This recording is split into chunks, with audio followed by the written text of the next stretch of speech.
Aile sevgisidir beni yaşadan, aileme bağlayıp beni yaradan.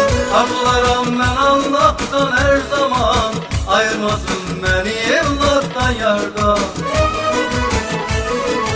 Aile sevgisidir beni yaşadan, aileme bağlayıp beni yaradan. Arzularım ben Allah'tan her zaman, ayırmasın beni evlattan yardan.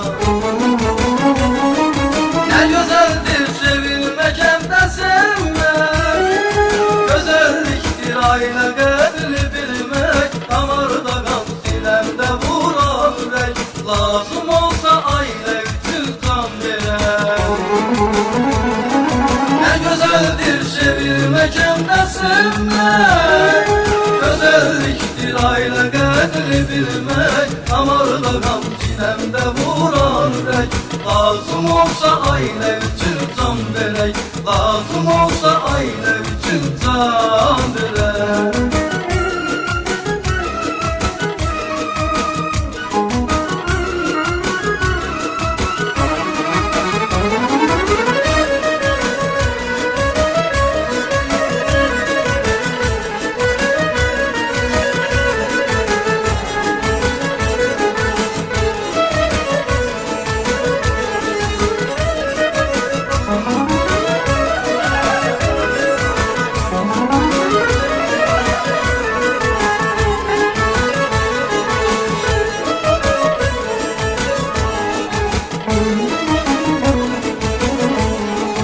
Herkes bilsin ailesinin kadrini, evde körpe yalar benim sebbini. Biz olmasak kim çekecek derdini, değmesin feleye ailemin kadrini. Herkes bilsin ailesinin kadrini, evde körpe yalar benim sebbini. Biz olmasak kim çekecek derdini, değmesin feleye ailemin kadrini.